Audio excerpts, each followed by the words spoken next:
Olá, estudante! Seja muito bem-vindo ao meu canal, Kelly aqui da Didasco falando. Mais um resumão de livro para você se dar bem no vestibular e ainda utilizar ele como embasamento da sua redação. Lembrando que é um embasamento melhor do que Machado de Assis, para dar aquela credibilidade, aquele up na nota. Então não perde a aula, tá? Papel e caneta na mão, sabe que a aula aqui é organizadíssima. Primeiro a gente vai ter os aspectos técnicos, né? Qual que é o estilo de época, qual que é o ano, qual que é o foco narrativo, aquilo que professores de literatura adoram saber, se precisa ir bem para sua prova, tá bom? Depois eu vou vir com a história, a espinha dorsal, esse enredo, essa historinha, e por último, a análise das temáticas, de como que você pode ser trabalhado, embasado isso, dentro de qual tema você pode abordar na sua redação. Bom, sem mais enrolações, cola o olho aqui e vem para a aula.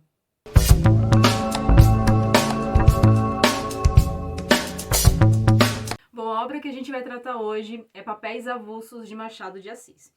Sobre o nome, pessoal, tome uma nota aí, porque assim que você começa a leitura já tem lá um título escrito Advertência. É uma conversa, né, do Machado de Assis com o leitor. Ele gosta bastante de fazer essas digressões dentro das suas obras, ou seja, quando ele conversa com o leitor, tá?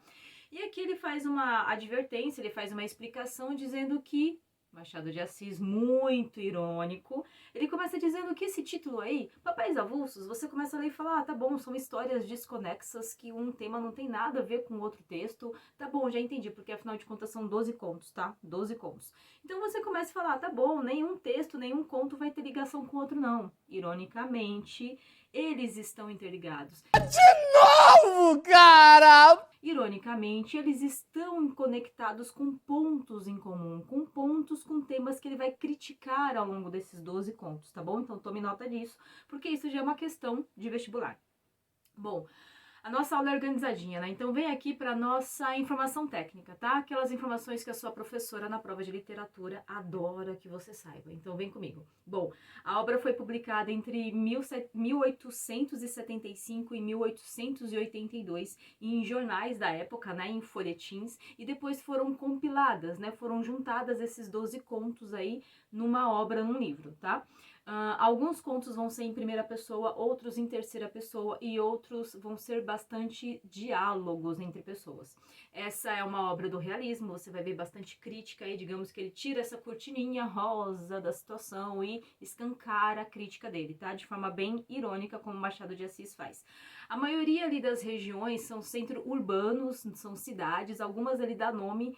Eu vou chegar lá, vou contar aqui, vou falar de alguns contos, aí eu dou o nome específico daquela região, e alguns vão ser no século XVI, outros no século XVIII, outros no século XIX, e por último, não menos importante, você vai ter essas regiões aí com os núcleos bem pequenos, ou seja, dentro desses contos você vai ter poucos personagens. Bom, anotados esses pontos aqui das nossas informações técnicas, agora venha para a nossa história, venha para a nossa obra, tá bom?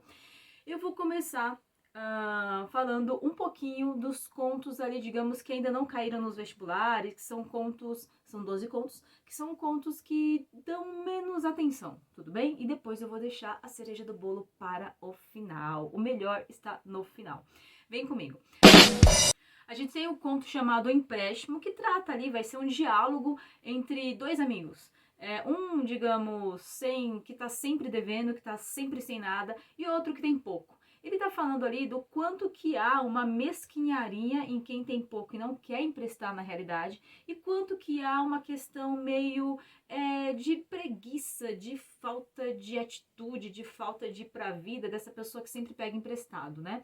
O que ele tá querendo trazer aqui, pessoal? Uma crítica de quando você, imagine aí na sociedade, no seu entorno, no que você vê nas notícias, no que você vê no mundo em geral, o quanto tem sempre uma pessoa que está sempre vivendo às custas de alguém ou de alguma instituição. Pegou a ideia aqui? Esse é o conto O Empréstimo. A gente tem um conto chamado Chinela Turca. O que é a Chinela Turca? Bom, é uma senhora ali muito abastada financeiramente, da alta elite, da alta sociedade, que veio recentemente do Oriente Médio e ela comprou uma sandália lá e ela tá encasquetando que tem um indivíduo que roubou, furtou essa sandália dela. E ela movimenta desembargador, polícia, todo mundo pra ir atrás dessa pessoa aí. Chegando lá, a sandália não tá com a pessoa pessoa, ela não tem o que falar, não tá com ela, ela se mostra, olha, procurem aqui na minha casa, e depois que não acham a sandália ali, continuam à procura da sandália. O que ele coloca aqui, pessoal? Quando algumas pessoas, digamos, elas são apontadas, elas são injustiçadas, entende aqui? Quando essas pessoas são julgadas injustamente, afinal de contas, ela achou que seria ele, porque ele ali seria a pessoa, digamos, que ela viu que é mais humilde, que tem mais cara de quem iria fazer isso com ela. Olha o raciocínio dela. Deixa de ser safada. Eu não tô sendo safada! O próximo conto é Dona Benedita. Ela é uma senhora casada com um desembargador que tá sempre viajando no Brasil, né? Trabalhando, viajando, passando dias fora de casa. Ela fica sempre naquela angústia, conta algumas cenas ali do livro, conta que ela tá sempre às noites esperando o marido chegar naquele jantar, né? Até que um dia surge as más línguas que ele já tem uma outra esposa, tá com uma outra mulher lá no estado onde que ele tá. Ela fica naquela situação de não ter como resolver, porque ela não trabalha, não tem como viajar, não tem dinheiro, ela não tem como se separar dele, não tem como confirmar isso, não tem telefone dele, fica naquele sentimento de parasitismo. É assim mesmo que Machado de Assis comenta. Até que tem um dia lá que comenta que está uma chuva à noite, ela tá esperando, mais um jantar que ela tá esperando, uma chuva à noite, uma neblina, aquele dia que, sabe assim, a rua tá fechadona de neblina, você não consegue enxergar nada, e ela pensa, um belo dia para me trancar em casa e não fazer mais nada. Depois daquele dia, ela não preparou mais nenhum jantar esperando o marido dela. A filha dela casa, ela fica sozinha em casa, a filha dela vai morar fora de casa e o marido falece. E ela fica naquele parasitismo continuadamente. Aqui é uma crítica que Machado de Assis faz, entende? Adoro. O Segredo do Bonzo fala de uma cidade em que algumas pessoas saem às ruas contando as suas verdades, as suas opiniões, sabe, as suas verdades absolutas para o restante da população. E elas saem nas ruas como se fosse lá da Grécia, sabe? Saem às ruas ali dando sua opinião, contando as suas verdades e vai levando multidões.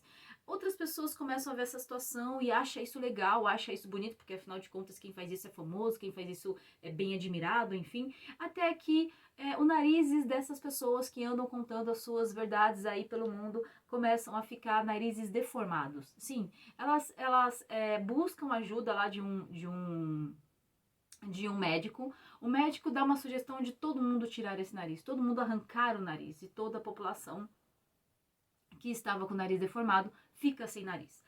Qual que é a relação aí? Tipo, a gente ouve essa história e fala, nossa, que viagem, não entendi nada, pô, não tem nada a ver. Pessoal, ele tá falando de quando as pessoas, de quando os indivíduos saem proferindo suas opiniões aí, todas opiniões baseadas em verdadeiros nadas, em verdadeiros achismos, elas saem levando multidões e elas se deformam, né? Elas já não são mais quem elas são, elas proferem mentiras e elas vivem como se tivessem tirado aquele julgo, aquele moral, porque o nariz crescendo é o julgo, entende? A moralidade. Então elas tiram aquela moralidade e continuam a vida dessa forma. Você entendeu aqui o julgamento dele? Entendeu a ironia, a criticidade dele?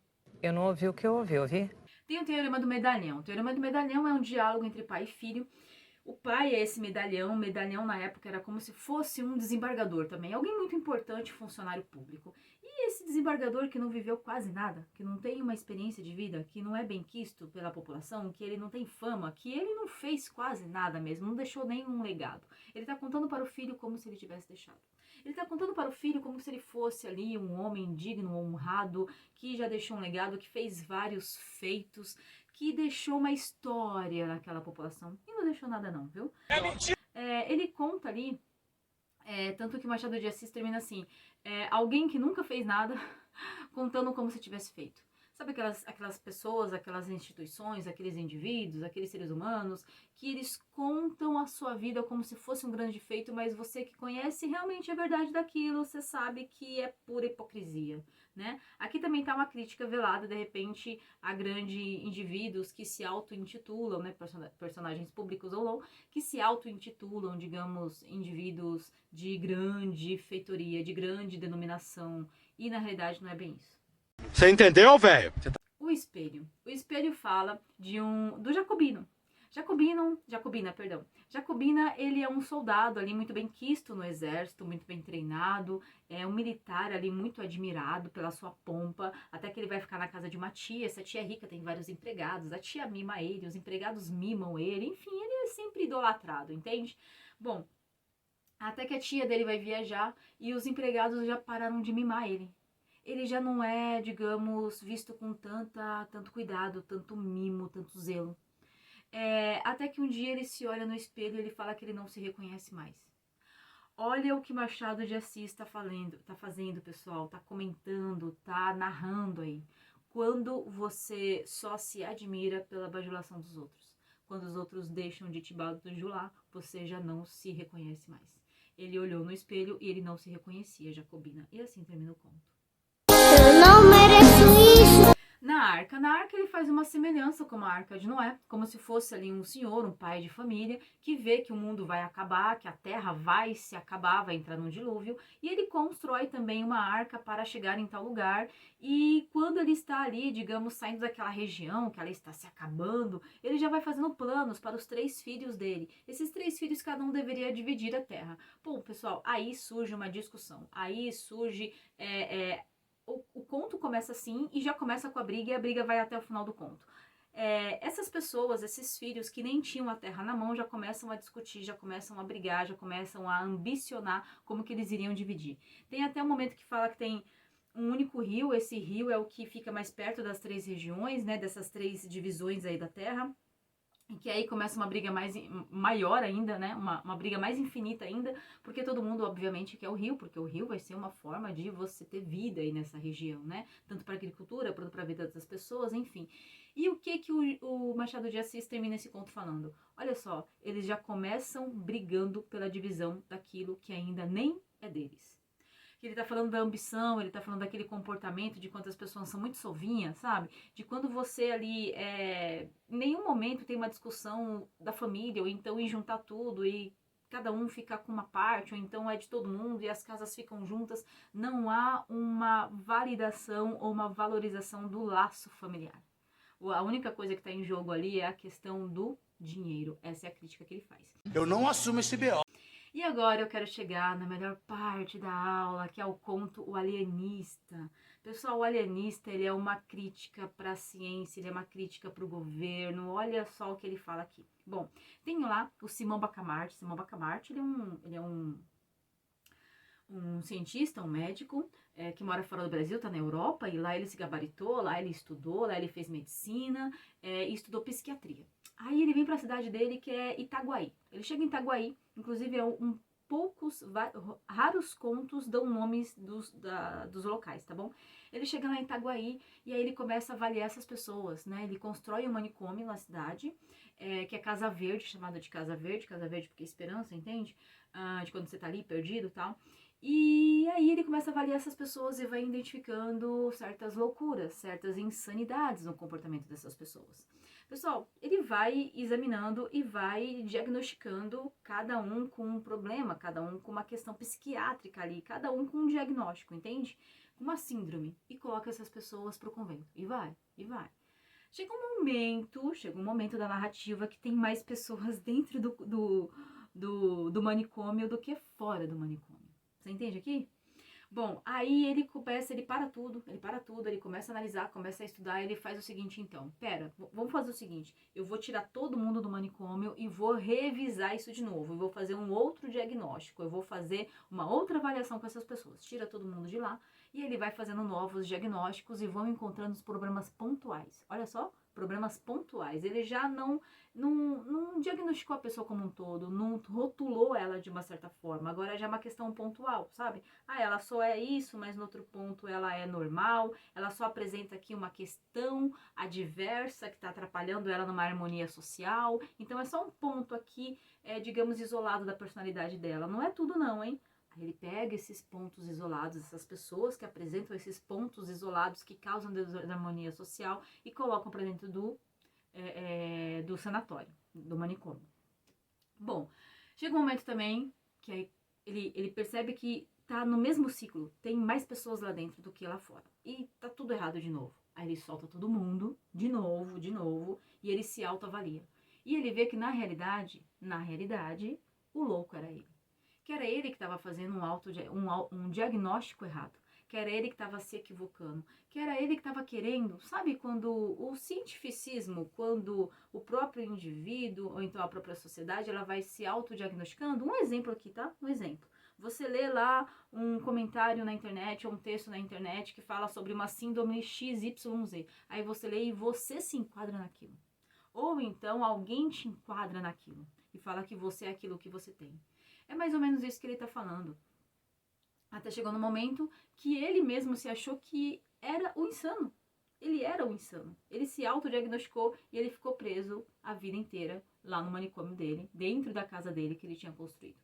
Esse é o alienista. O alienista, na verdade, ele está perdido. É quando você tem alguma instituição, algum indivíduo, algum líder, seja que líder for, seja um líder público ou não, que ele está orientando e está avaliando pessoas e quem, digamos, estaria necessitando de ser avaliado era ele. Você entende aqui?